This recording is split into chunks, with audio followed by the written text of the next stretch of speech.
ഈ അടുത്ത ദിവസങ്ങളിൽ പൊടുന്നനെ ഉണ്ടായ ഒരു വിവാദമാണ് പാർലമെൻറ്റിൽ FCRAയ്ക്ക് കൊണ്ടുവന്നതായിട്ടുള്ള ചില ഭേദഗതികൾ. ഇത് ഒരു ദേശീയ നയമാണ്. വിദേശ സഹായം നേടുന്നതായിട്ടുള്ള പല സാംസ്കാരിക സാമുദായിക സംഘടനകളെ കൂടുതൽ നിയന്ത്രിക്കുക എന്ന ഉദ്ദേശത്തോടുകൂടി ബോധപൂർവം കേന്ദ്ര ഗവൺമെൻറ് കൊണ്ടുവന്ന ചില ഭേദഗതികളാണ് ഈ 5 സംസ്ഥാനങ്ങളിൽ തെരഞ്ഞെടുപ്പ് നടക്കുമ്പോൾ വളരെ വിവാദമുണ്ടാക്കിയത്. ഇത് യഥാർത്ഥത്തിൽ സതുദ്ദേശത്തോടുകൂടി കൊണ്ടുവന്നതല്ല എന്ന് സംശയാതീതമായി തെളിയിക്കത്തക്ക ഒരു പരിസരം ഇതിനുണ്ട് എന്നുള്ളത് എല്ലാവരും മനസ്സിലാക്കിയപ്പോൾ അല്പം വൈകിപ്പോയി. ഇത് ബോധപൂർവം എന്ന് പറയാൻ ഒരു പ്രധാന കാരണം 5 സംസ്ഥാനങ്ങളിൽ ഇപ്പോൾ തെരഞ്ഞെടുപ്പ് നടക്കുകയാണ്. ഈ 5 സംസ്ഥാനങ്ങളിലെ തെരഞ്ഞെടുപ്പിൽ വളരെയേറെ വ്യാപൃതരായിരിക്കുന്നവരാണ് ആ പ്രദേശത്തു നിന്നുള്ള MPമാർ.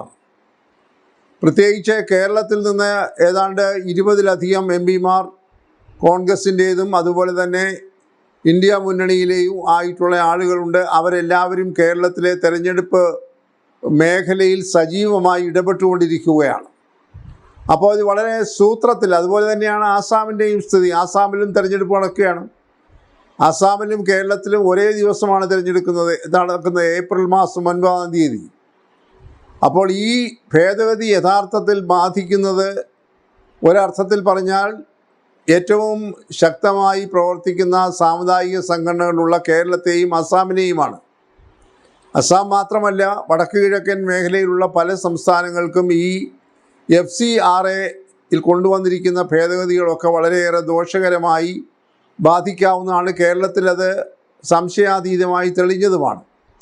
അപ്പോൾ നോക്കണം, ഇവിടെ പാർലമെൻ്ററി കാര്യ സഹമന്ത്രിയായ ശ്രീ റിജിജു ഇത് ബോധപൂർവം ഈ സമയത്ത് കൊണ്ടുവന്ന് സൂത്രത്തിൽ പാർലമെൻറ്റിൽ ചർച്ച കൂടാതെ ഭേദഗതികൾ പാസ്സാക്കി കൊണ്ടുപോകാനുള്ള അത്യന്തം കൗശലപരമായ ഗൂഢപരമായ നീക്കമായിരുന്നു അദ്ദേഹം നടത്തിയത്. എന്നാൽ ഇതിനെതിരെ ശക്തമായ പ്രതിഷേധം ഏറ്റവും കൂടുതൽ ഉണ്ടായത് കേരളത്തിൽ നിന്നാണ്. കേരളത്തിൽ പ്രത്യേകിച്ച് ക്രൈസ്തവ സഭയിലെ നേതാക്കന്മാർ ഒന്നടങ്കം ഇതിനെ ശക്തമായി എതിർത്തു. അതിന് കാരണം മറ്റൊന്നുമല്ല, കേരളത്തിൽ ക്രൈസ്തവ സഭകൾ നടത്തുന്ന നിരവധി ജീവകാരുണ്യ പ്രവർത്തനങ്ങൾക്ക് സർക്കാർ അനുവദിച്ച ചട്ടപ്രകാരം തന്നെ വിദേശ രാജ്യങ്ങളിൽ നിന്ന് സഹായം ലഭിക്കുന്നുണ്ട്. ആശുപത്രികൾ, അതുപോലെ വൃദ്ധസദനങ്ങൾ, അനാഥാലയങ്ങൾ, സ്കൂളുകൾ, ആശുപത്രികൾ തുടങ്ങിയവയ്ക്കൊക്കെ അതിൻ്റെ ജീവകാരുണ്യ പ്രവർത്തനം മനസ്സിലാക്കി വിദേശ രാജ്യങ്ങളിൽ നിന്ന് സംഭാവനകൾ ലഭിക്കുന്നുണ്ട് എന്നുള്ളത് എല്ലാവർക്കും അറിയാവുന്നതാണ്. അത് ചട്ടപ്രകാരം അനുവദിക്കപ്പെട്ടുള്ളതുമാണ്. എന്നാൽ അതിന് ഒരു പൊടുന്നനെ ചില ഭേദഗതികൾ കൊണ്ടുവന്നിട്ട് ആ ചട്ടങ്ങളെ കൂടുതൽ കർശനമാക്കി ഈ പറയുന്ന സംഘടനകളുടെ ഇങ്ങനെ സ്ഥാപിതമായിട്ടുള്ള വസ്തുക്കൾ പോലും പിടിച്ചെടുക്കാൻ കേന്ദ്ര ഗവൺമെൻറ് അധികാരം നൽകുന്ന ചില വളരെ ദൂരവ്യാപകങ്ങളായ പ്രത്യാഘാതങ്ങൾ ഉളവാക്കുന്ന ഭേദഗതികളുമായിട്ടാണ് ഈ സമയം ഈ പാർലമെൻറ്റിൽ ഈ മന്ത്രി വന്നത്. അതാണ് യഥാർത്ഥത്തിൽ ഇപ്പോൾ ഇതിന് വാർത്താ പ്രാധാന്യം ഉണ്ടാക്കിയത്. ഇപ്പോൾ കേരളത്തിലെ ക്രൈസ്തവ സഭാ നേതാക്കന്മാരെല്ലാം ഇതിനെതിരായി ശക്തമായി ശബ്ദമുയർത്തി. അതോടൊപ്പം തന്നെ കേരളത്തിൻ്റെ ഐക്യജനാധിപത്യ മുന്നണിയും കോൺഗ്രസ് പ്രചരണ കമ്മിറ്റിയുടെ ചെയർമാനുമായ ശ്രീമാൻ രമേശ് ചെന്നിത്തല അതിശക്തമായി ഇതിനെതിരായി രംഗത്ത് വരികയും ബഹുമാനപ്പെട്ട രാഹുൽ ഗാന്ധിയുടെ നിർദ്ദേശപ്രകാരം കേരളത്തിലെ മുഴുവൻ MPമാരും രായ്ക്ക് രാമാനും ഡൽഹിയിൽ ഓടിയെത്തി ഇതിന് തടസ്സങ്ങൾ ഉണ്ടാക്കുക, ഒരു കാരണവശാലും ഇത് പാസ്സാക്കാൻ ഇപ്പോൾ പാടില്ല എന്ന ഒരു നിലപാടെടുക്കുകയും ചെയ്യണമെന്ന നിർദ്ദേശപ്രകാരം നടപടികൾ ആരംഭിച്ചു. നോക്കണം, വളരെയേറെ ബുദ്ധിമുട്ടിലാണ് ഈ MPമാർ കേരളത്തിൽ നിന്ന് ഓടി ഡൽഹിയിൽ എത്തേണ്ടി വന്നത്.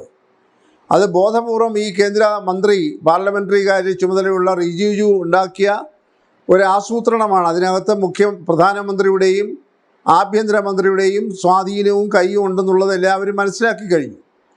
അപ്പോൾ അങ്ങനെ ഒരു തന്ത്രപരമായ സമീപനത്തിലെ തോൽപ്പിക്കണം, അത് പാടില്ല. കാരണം കേരളത്തെയും വടക്ക് കിഴക്കൻ സംസ്ഥാനങ്ങളെയും വളരെയേറെ ദോഷകരമായി ബാധിക്കുന്നതാണ് ഈ നിയമ ഭേദഗതികൾ എന്ന് വന്നപ്പോൾ ഇപ്പോൾ മുഖം രക്ഷിക്കാൻ, ആളുകളുടെ കണ്ണിൽ പൊടിയിടാനായി ആ ഭേദഗതികൾ തൽക്കാലം അവതരിപ്പിക്കുന്നില്ല എന്ന് പറഞ്ഞുകൊണ്ട് മുഖം രക്ഷിച്ചിരിക്കുകയാണ്. അതേസമയം ഈ ഭേദഗതികൾ പിൻവലിച്ചിട്ടില്ല. ബഹുമാനപ്പെട്ട കേന്ദ്ര പാർലമെൻ്ററി സഹമന്ത്രി പറഞ്ഞിരിക്കുന്നത് തൽക്കാലം ഇത് ഞങ്ങൾ അവതരിപ്പിക്കുന്നില്ല എന്ന് പറഞ്ഞാൽ തക്ക സമയം വരുമ്പോൾ ഇവർ വീണ്ടും ഇത് കൊണ്ടുവരികയും ഈ പറയുന്ന സമുദായ സംഘടനകളെയും അതുപോലെ തന്നെ ജീവകാരുണ്യ പ്രവർത്തനങ്ങളിൽ ഏർപ്പെട്ടിരിക്കുന്ന മറ്റ് സംഘടനകളെയും ദേശവ്യാപകമായി കൂച്ചുവിലങ്ങിടത്തക്ക രീതിയിൽ നിയമങ്ങൾ കർക്കശമാക്കുകയും ചെയ്യുക എന്നുള്ള ഒരു വലിയ അജണ്ടയാണ് ഇതിൻ്റെ പിന്നിലുള്ളത്. ഏതായാലും അതിനെ ഇപ്പോൾ ഒക്കത്ത് വയ്ക്കാനായി ഏതായാലും മന്ത്രി തന്നെ നിർബന്ധിതനാവുകയും ബഹുമാനപ്പെട്ട രമേശ് ചെന്നിത്തല വളരെ വ്യക്തമായി ആവർത്തിച്ച് പറഞ്ഞു, ഇത് പിൻവലിക്കുന്നത് വരെ ഇതിനെതിരായിട്ടുള്ള സമരം അല്ലെങ്കിൽ പോരാട്ടം ശക്തമായി തുടരുമെന്ന് സംശയാതീതമായ ഭാഷയിൽ അദ്ദേഹം ഇന്നുകൂടി വ്യക്തമാക്കിയിട്ടുണ്ട്. അത് അദ്ദേഹത്തിൻ്റെ സ്വന്തം നിലപാടല്ല, ഇന്ത്യൻ നാഷണൽ കോൺഗ്രസിൻ്റെ നിലപാടാണ്. അത് അദ്ദേഹത്തിന് നന്നായി മനസ്സിലാക്കാൻ കഴിവുള്ള ഒരു നേതാവെന്ന രീതിയിൽ തക്ക സമയത്ത് ഇത് ഒരു കെണിയാണ് എന്ന് മനസ്സിലാക്കിയപ്പോഴാണ് അദ്ദേഹം പറഞ്ഞത്, ഒരു കാരണവശാലും ഈ ഭേദഗതികൾ പാസ്സാക്കാൻ അനുവദിക്കുകയില്ല, അതിനെതിരായിട്ടുള്ള പോരാട്ടം തുടരും. അങ്ങനെയാണ് ഈ സഭാ നേതാക്കന്മാരൊക്കെ കൂടുതൽ സജീവമായി രംഗത്ത് വന്നത്. കേരളത്തിൽ ഇത് വളരെയേറെ പ്രത്യാഘാതങ്ങൾ ഉളവാക്കുന്നതാണ് എന്ന് വളരെ വൈകിയാണ് BJP തിരിച്ചറിഞ്ഞത്. ഇപ്പോൾ BJPയുടെ നേതാക്കൾ കേരളത്തിൽ ആശരികമായി വെള്ളം കുടിക്കുകയാണ് ഇതിന് വിശദീകരണവും ന്യായീകരണവും നൽകാൻ. വളരെ വിചിത്രമായി ഇപ്പോൾ കണ്ടുകൊണ്ടിരിക്കുന്നത് കേന്ദ്രത്തിലെ ഒരു മന്ത്രി ഇപ്പോൾ കേരളത്തിലെ നിയമസഭാ തെരഞ്ഞെടുപ്പിൽ മത്സരിക്കുകയാണ്. നമ്മുടെ കാഞ്ഞിരപ്പള്ളി നിയോജകമണ്ഡലത്തിൽ കേന്ദ്രത്തിലെ ഒരു മന്ത്രി, അദ്ദേഹത്തിൻ്റെ വകുപ്പ് എന്താണെന്ന് പോലും ആർക്കും നിശ്ചയമില്ല, ശ്രീ ജോർജ് കുര്യൻ കാഞ്ഞിരപ്പള്ളി നിയോജകമണ്ഡലത്തിൽ നോക്കണം. ഒരു കേന്ദ്രത്തിലെ മന്ത്രി എത്രമാത്രം അധികാരമോഹം കൊണ്ടാണ് ഈ പാർലമെൻറ്റിൽ നിന്ന് വിട്ടുനിന്ന് ഇവിടെ വന്ന് കേരളത്തിലെ നിയമസഭാ മണ്ഡലത്തിലേക്ക് മത്സരം. അദ്ദേഹം MP ആണ്. അപ്പോൾ MP സ്ഥാനത്ത് എല്ലാ പ്രിവിലേജും കൂടി ഇരിക്കുന്ന ഒരു ആൾ വന്ന് MLA ആകാൻ ശ്രമിക്കുമ്പോൾ ഈ രാഷ്ട്രീയമായിട്ടുള്ള പാപ്പരത്വം എത്ര വലുതാണ്.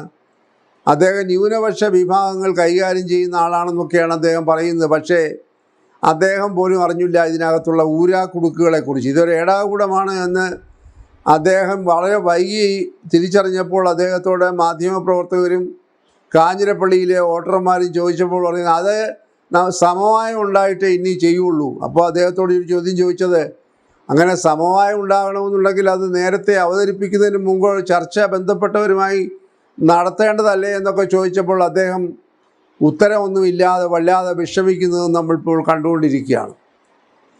എന്തായാലും ഇന്ത്യൻ നാഷണൽ കോൺഗ്രസ് ദേശീയമായും അതിൻ്റെ കേരള ഘടകം അതിശക്തമായും നേരത്തെ പറഞ്ഞതുപോലെ കേരളത്തിൽ ഇപ്പോൾ തെരഞ്ഞെടുപ്പ് നടക്കുമ്പോൾ അതിൻ്റെ പ്രചാരണ വിഭാഗത്തിൻ്റെ ചെയർമാനായിരിക്കുന്ന ശ്രീമാൻ രമേശ് ചെന്നിത്തലയുമൊക്കെ ഒരു കർക്കശമായ നിലപാട് ഇക്കാര്യത്തിൽ എടുത്തിട്ടുണ്ട്. അതിൻ്റെ ഫലമായിട്ട് എന്തായാലും കേന്ദ്ര സർക്കാരിന് തൽക്കാലം ഇത് മടക്കി വയ്ക്കേണ്ടതായിട്ട് വന്നിരിക്കുകയാണ്. തുടർന്നുള്ള സമ്മേളനങ്ങൾ, മഴക്കാല സമ്മേളനം ജൂണിൽ ആരംഭിക്കുമ്പോൾ ഇതുകൊണ്ട് വരുമ്പോൾ വരാനുള്ള സാധ്യതയുണ്ട്. അങ്ങനെ വരുമ്പോഴും ഇന്ത്യൻ നാഷണൽ കോൺഗ്രസ് നിലപാടിൽ ഉറച്ചു നിൽക്കുകയും അതിനെ എന്ത് വില കൊടുത്തും പരാജയപ്പെടുത്തുകയും ചെയ്യും. എന്തായാലും ഈ തെരഞ്ഞെടുപ്പിൻ്റെ മൂർധന്യത്തിൽ നിൽക്കുമ്പോൾ വടക്കുകിഴക്കൻ സംസ്ഥാനമായ അസ്സാമിലും കേരളത്തിലും ഇതിൻ്റെ പ്രത്യാഘാതങ്ങൾ വളരെയേറെ ഉണ്ട് എന്ന് മനസ്സിലാക്കിയാണ് ഇന്ത്യൻ നാഷണൽ കോൺഗ്രസ് ഇതിൽ സജീവമായി ഇടപെട്ടത്. കേരളത്തിലെ MP-മാർ പാർലമെൻറ്റിനകത്തും പുറത്തും ശക്തമായി പ്രതിഷേധിച്ചു. അതിൻ്റെ ഫലമായിട്ടാണ് ഏതായാലും സർക്കാർ ഇതിൽ നിന്ന് തൽക്കാലം പിന്മാറിയിരിക്കുന്നത് എന്നതാണ് ഒരു യാഥാർത്ഥ്യം. അതിന് നേതൃത്വം കൊടുത്തത്, അല്ലെങ്കിൽ ആ ശബ്ദം വളരെ ഏറെ മുഴങ്ങി കേൾക്കാൻ ദേശവ്യാപകമായി അതിൻ്റെ പ്രത്യാഘാതം ഉണ്ടാക്കാൻ ശ്രീ രമേശ് ചെന്നിത്തലയെ പോലെയുള്ള ആളുകൾക്ക് സാധിച്ചു എന്നുള്ളതാണ് അതിൻ്റെ ഒരു ബാക്കി പത്രം. എന്തായാലും ഇത് വീണ്ടും പാർലമെൻറ്റിൽ വരികയാണെങ്കിലും ഇന്ത്യൻ നാഷണൽ കോൺഗ്രസിൻ്റെ നിലപാട് ഇതാണ്. ഇത് അംഗീകരിച്ചു കൊടുക്കാൻ പറ്റുന്നതല്ല. ഇത് ബോധപൂർവം ഈ സാമുദായിക സംഘടനകളെ അല്ലെങ്കിൽ ഇതുപോലെ ജീവകാരുണ്യ പ്രവർത്തനങ്ങൾ നടത്തുന്ന സംഘടനകളെ അവരുടെ വസ്തുക്കൾ പിടിച്ചെടുക്കുന്നതിനും കയ്യേറുന്നതിനുമുള്ള ഒരു കുറുക്ക് വഴിയായിട്ടാണ് ഇത് ആസൂത്രിതമായി കേന്ദ്ര സർക്കാർ നീങ്ങുന്നത് എന്ന് മനസ്സിലാക്കിയിട്ടുണ്ട്. അതുകൊണ്ട് ഇതിനെ ഏത് വിധത്തിലും പരാജയപ്പെടുത്തുമെന്നുള്ള ദൃഢപ്രതിജ്ഞയോടുകൂടി തന്നെയാണ് ബഹുമാനപ്പെട്ട രമേശ് ചെന്നിത്തല ഇടപെട്ടുകൊണ്ടിരിക്കുന്നത്. അദ്ദേഹം തൽക്കാലം കേരളത്തിലെ തെരഞ്ഞെടുപ്പിൽ പൂർണ്ണ സമയ ശ്രദ്ധ ചെലുത്തിയിരിക്കുകയാണ്. അദ്ദേഹം സ്വന്തം മണ്ഡലമായ ഹരിപ്പാടിനെ പോലും മറന്നുകൊണ്ട് കേരളം മുഴുവനായി ഓടി നടന്ന് ഐക്യജനാധിപത്യ മുന്നണിയുടെ സ്ഥാനാർത്ഥികളെ വിജയിപ്പിക്കുന്നതിന് കഠിന പ്രയത്നം നടത്തിക്കൊണ്ടിരിക്കുന്നതിനിടയിലാണ് അദ്ദേഹത്തിന് ഈ വിഷയത്തിൽ ഇടപെടേണ്ടി വന്നത് അദ്ദേഹത്തിൻ്റെ ഇടപെടൽ സമയോചിതമായി അതിൻ്റെ ഫലം കണ്ടു എന്നുള്ളതാണ് ഇപ്പോൾ പൊതുസമൂഹം മനസ്സിലാക്കിക്കൊണ്ടിരിക്കുന്നത്.